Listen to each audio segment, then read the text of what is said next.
I hope I'm not making assumptions here, but I think everyone has that one friend that they knew growing up. Let's call this friend Benedict. And you go through life, you mature, you bump into Benedict one day again after many years, and suddenly Benedict is no longer Benedict, but Benjamin. This all-new Audi A5 Sedan is just like Benedict, or Benjamin. And in this case, the geomancy or superstition at play was this huge force of nature in the car world that you've probably heard of, electrification. With an increasing emphasis on EVs in its lineup, Audi came up with a plan originally to classify its ICE models, including plug-in hybrids with odd numbers, and its electric models with even numbers. And so, when this all-new Audi A5 riding on an all-new combustion-powered platform was first revealed to the world, it was positioned as the successor of multiple cars, not just to the outgoing A5 Sportback, but more importantly to one of Audi's bread and butter models, the A4.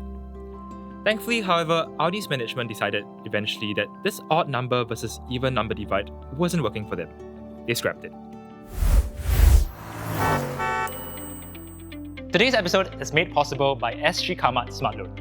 Sgcarmart Smart Loan is designed to save you time and money through a digitalized loan application via MyInfo for your used car purchase at below market interest rates. For a limited time only, get $500 worth of cashback and a 6 months Kinto membership worth $1,200 when you apply for a loan today. To find out how much money you'll save when you buy a used personal or private hire car, click on the link in the description below now. Now, back to the review.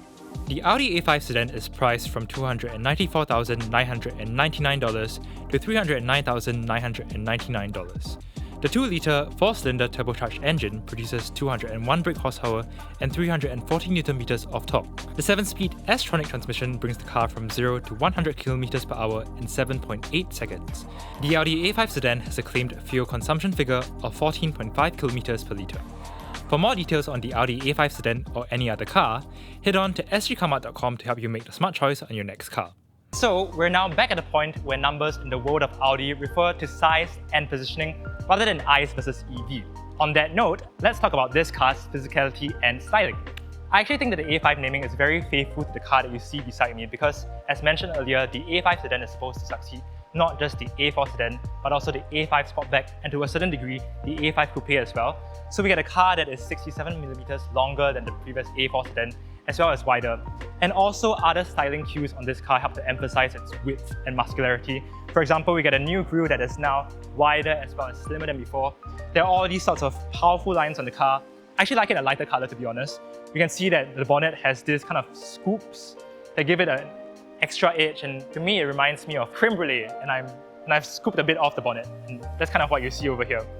And if you follow me down to the headlights in particular, you notice the A5 Sedan, like many of its recent Audi siblings, has been sprinkled by Audi's recent fascination and playfulness with lighting signatures. So on the A5 Sedan we have a total of 8 to choose from. Here are just some examples. This is one such pattern, another pattern, and there are 8 for you to choose from. Is this necessary? Absolutely not, but I feel like this could actually add a bit of fun to your first few months of ownership, and I still think it's pretty cool that Audi has given the A5 Sedan this touch. Now, if you follow me to the side, I think this is where you really get to appreciate the A5 Sedan's silhouette. Bear in mind again that this car is supposed to replace 2 cars, the A4 Sedan as well as the A5 Sportback. So while you do get a generally perceptible 3-box sedan shape, we also get a sloping roofline to meet that 5-door coupe kind of requirement.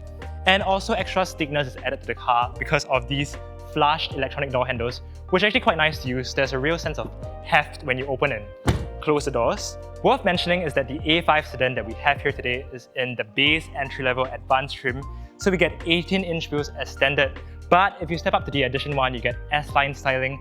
We get a lowered ride height because of the sport suspension by 20mm, as well as more aggressive front and rear bumpers, and also 19-inch wheels, so you kind of have like a sportier lowered stance as well as a minimized fender gap. But yeah, I think even in this base form, the A5 Sedan looks fantastic, and I also feel like styling is one of its immediate standout qualities. The proportions are just wonderful. Now, onto the rear. Now, even at the rear, that sense of muscularity and imposingness continues because of the width of the car. We get these very nice protruding shoulder lines, and there are even subtly sporty cues because we get dual exhaust, and these are real. So that's a very nice touch for the A5 Sedan. But again, it's all done in a signature Audi way. It doesn't really shout in your face. It's very kind of subtle, understated. If you notice it, you notice it. One thing to note again about the advanced trim is the fact that while on the Edition 1 you get a light bar that also has customizable tail light signatures, we just get this vertical treatment over here. I have seen comments that some people are not too much fans of this vertical treatment of the tail light bar, but to me I think it still adds quite a new and also interesting and also futuristic touch to the A5 Sedan, so I'm cool with it. Now if we open this tailgate, you notice that this doesn't have a normal boot like the A5 Sedan's main competitors, which are the 3 Series as well as C-Class. Instead, we get a full-out hatchback tailgate instead, and this opens up to 445 litres worth of boot space. Now that may not sound like a big figure on first glance, but because of this very atypical layout, I feel like practicality points are still added over here.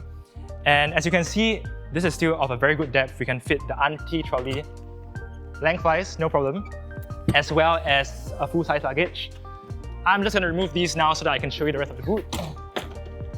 And if you look at the boot, you can see that there are actually other useful touches as well, like the fact that we have a 12-volt socket here, we have hooks for tethering your items, and we also have lights on both sides and further hooks here. So this is a very practical space, and because once again of that hatchback tailgate, you can fold the seats flat and you get an uninterrupted space. And I actually think that this is one of the qualities of the A5 Sedan that I can appreciate very much. Now let's go check out the rear bench. You might think that because of that sloping roofline, passenger space has been compromised in the rear, but that's actually not the case. As you can see, I'm 1.74 meters tall, and this is the amount of headroom I'm getting, which is not too bad. And because this car has been lengthened, it's gotten a growth spurt, as mentioned earlier. Legroom is also fantastic. This is set into my ideal driving position. And as you can see, I have a good amount of legroom, and I can even tuck my feet underneath. The problem comes when you have to seat 5 at the same time, and then you realize that this middle seat isn't really the best at accommodating passengers. Headroom is one issue. There's also the fact that there's this massive central transmission tunnel, so you really have to sit like that for most of your journeys. This is really not possible, and yeah, I think the A5 Sedan works better as a 4-seater. Having said that, there are strengths to be found here in the second row if you only have 4. We have a nice little armrest that comes down with 2 cup holders. We also have tri-zone air conditioning, so you can control your temperature over here. And I must say that even the build quality in the second row is quite remarkable. These aircon vents, they are nicely damped. There's some resistance when you move them about. These window switches are also very nice, and we also get hooks as well as individual lights in the cabin. So as a passenger carrier, I would say the A5 Sedan mostly rises if you have 4 people. If you have 5, then not so much. Now let's go check out the front. Now it might be that I've been driving too many SUVs recently, but I think one of the first things that struck me when I first got the Audi A5 Sedan is how low the sitting position can go. So this is not even the lowest yet, you can go even lower all the way down. And if you're the sort that likes to feel lower to the ground when you're driving, then I think this is a great car for you. Now, this new dashboard, I feel like we have so much to talk about here. With the new PPC that this A5 Sedan rides on also comes a new electronic architecture. In fact, Audi calls it e to the power of 3. And what is facing me right now is this digital stage, which is effectively a panoramic curved display that houses 2 separate screens. So gone are the days of you having a separate virtual cockpit here and then another one angled in a slightly different way. They're both housed in the same panel now. It is perhaps the most digitalized that we've seen Audi add yet so far, and it shares the same sort of layout as well as interface that we've seen on the likes of the Q6 e-tron as well as the upcoming Q5 and Q3. Is it perfect? I would say no. I do miss already some of the physical switches that we used to get on older Audis. For example, we had this panel of controls here last time that allowed you to control the fan speed as well as the temperature. I miss the clicky-clacky sounds that those switches made. But to give Audi credit, I think that the screens here as well as the layout of the infotainment system is still one of the most intuitive on the market. You get very vibrant displays, high contrast, very responsive. I like that Audi has maintained that tile-centric interface so that long-time fans do not feel too alienated when they're coming to the car. It's perhaps the most bloated that we've seen from the MMI infotainment so far, but I think it still retains very intuitive pathways. And I like especially that we get the same signature Audi clicks. Can you hear that? The clicks. That just convey an extra sense of premiumness and Audi-likeness as before. So other useful bits in the front, we get a wireless charging tray, and I like that this actually comes with ventilation so your phone doesn't overheat when you're leaving it here. We get 2 USB-C charging ports, otherwise if you don't feel like charging your phone wirelessly. And unlike some of the other newer rivals that we've seen on the market, we still get physical vents at the front, which are super easy to use. This controls your fan blowing speed as well. So thank you Audi for retaining that physical analog touch for us. And also, what has been retained is a volume button for the passenger. I think these are all little small touches that we kind of miss from legacy car makers as the world shifts increasingly digital in the automotive industry. And the speediness of the system even extends to phone mirroring. So of course, the A5 Sedan supports wireless Apple CarPlay and Android Auto. And from my experience with the car so far, Apple CarPlay is connected seamlessly without fail. I think it just adds to the kind of the pleasant feelings that you have from the entire user experience when your little things like your phone connectivity, these things are operating without any sorts of hiccups whatsoever. Now, other things that I'm not such a big fan of in the front of the A5 Sedan, yes as well. For example, there's just so much black gloss that is used all over the cabin. We see it on the control panel at the side here, we see it on the steering wheel, we see it most prominently on the center console, and in fact, we haven't bothered to kind of wipe this down. Please don't blame us for that. This is a real life account, real life review.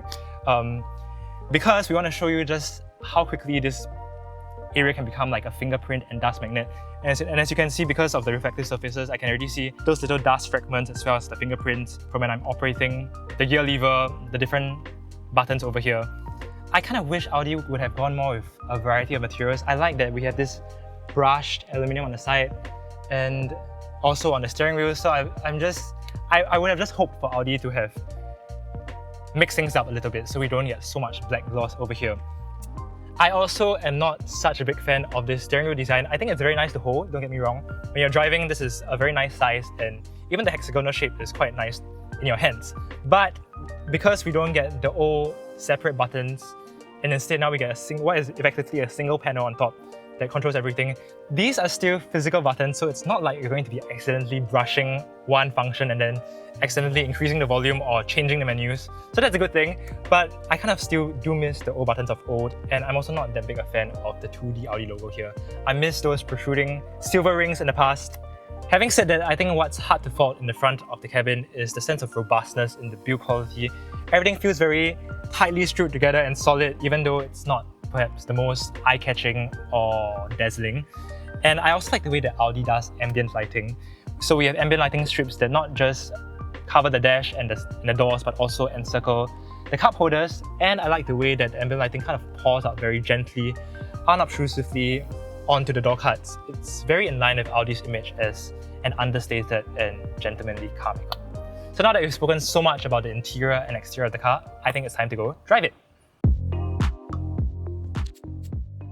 Now, behind the wheel of the A5 Sedan, I think the overarching sensation that I've gotten after a bit of time behind the wheel is that this is a very grown-up and mature vehicle.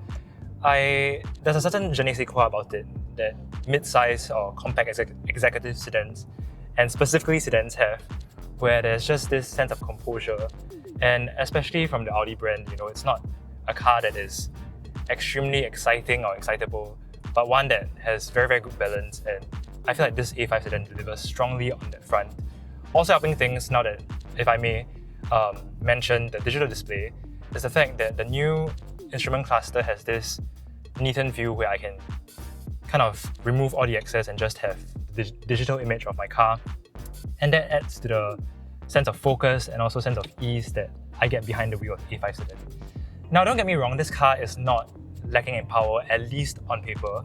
So under the hood, we find a 2-litre turbocharged engine, no more hybrid assistance that puts out 201 brake horsepower as well as 340 Nm of torque.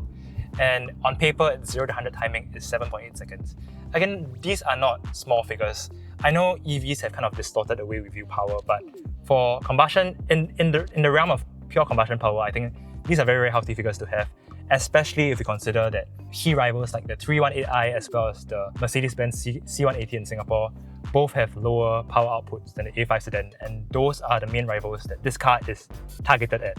So this car is not technically lacking in power. However, it's the way that power is delivered that I think matters, and this car doesn't feel like it wants to be rushed. That gearbox that it has, it almost feels like it wants to be left alone and in the background. In fact, if I'm driving very, not so maniacally, I think, like I am right now, you can barely hear and feel the gear shifts. They kind of blend into the background. And then when I'm trying to push the car at speed, then it sounds a bit strained. So those are sort of the extremes that we find in this gearbox. And that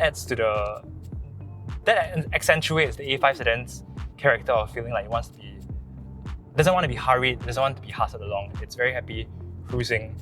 Also aiding that sensation is the fact that the suspension is clearly geared towards comfort. On smaller roads like that, it really does quite a good job of ironing out road imperfections. And even if it does hit like a bump or little ridges on the road, the suspension settles quite quickly after. When you hit the expressway and when you're cruising along, that's when the A5 Sedan really shines. It's such a consummate cruiser, the kind of car that you'll be happy to do hundreds of kilometers in at high speed without any sort of discomfort or fuss. And that's where the A5 Sedan really shines. I don't think that this is a car that handles badly. Its steering is honestly very well weighted and also quite direct. But again, there's the flip side where it's lacking feedback. And if you do hustle it around a bend, it's not that it doesn't feel as sharp as some of its segment rivals. So this is sort of the character that I think I felt from the A5 Sedan after some time with it. It's all about balance, definitely high on refinement, not so much excitement. And I think that is a quality that Audi has always excelled in anyway. Also worth highlighting is the fact that your brakes feel very progressive and linear. There's no sudden bite, where there's dead travel at the start and then suddenly the brakes come in. I think the brake pedal feels very easy to modulate. And that once again amplifies the sense of comfort you feel from behind the wheel of the A5 Sedan.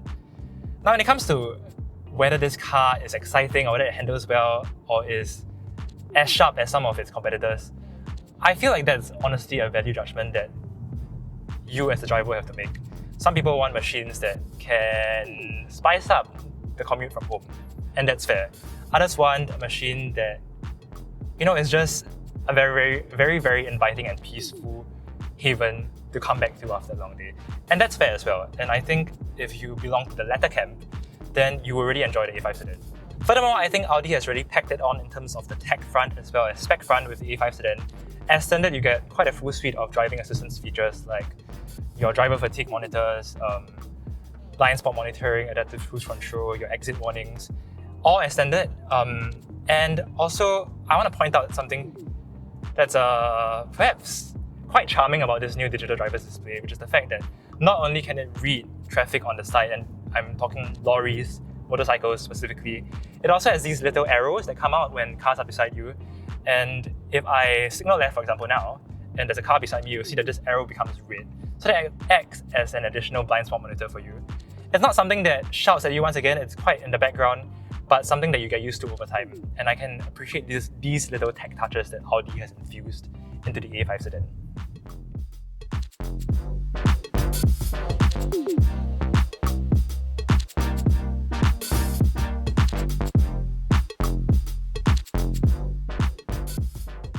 So all of that brings us to the most important question. Is the Audi A5 Sedan a will buy, own by, or go try?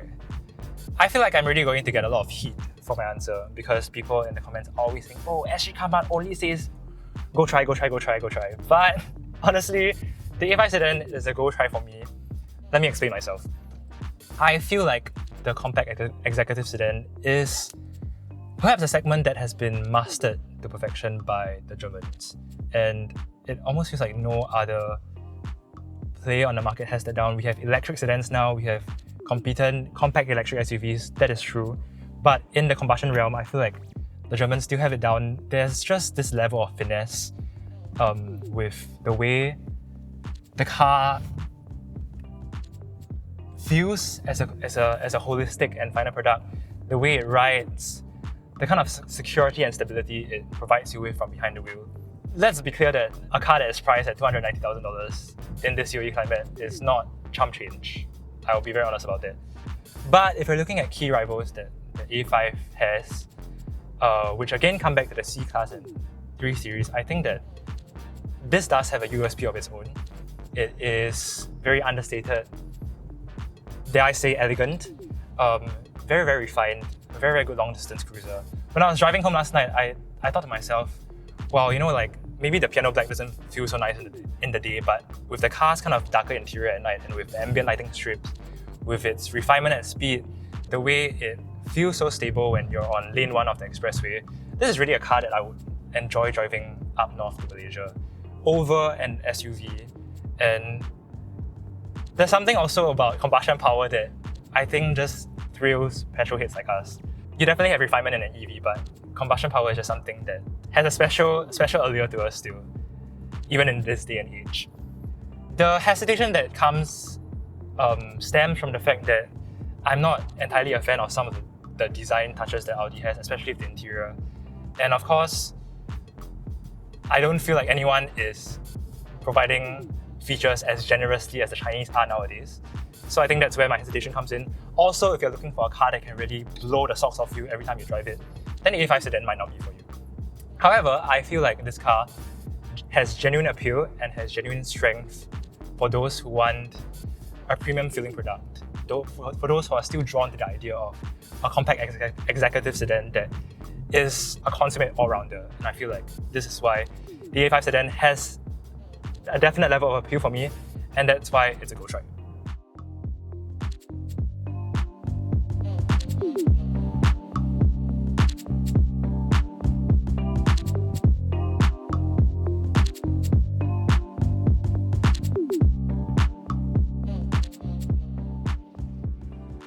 So there you have it, guys. That was our review of the all-new Audi A5 Sedan.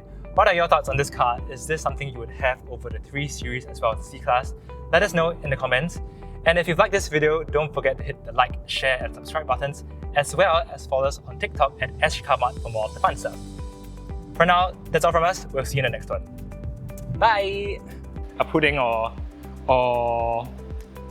what's the term? Like a creme brulee. Yes! These are physical, so to give them credit, it's not like you're going to be accidentally rubbing... Testing 1, 2, 3, 4, 5. Audi A5.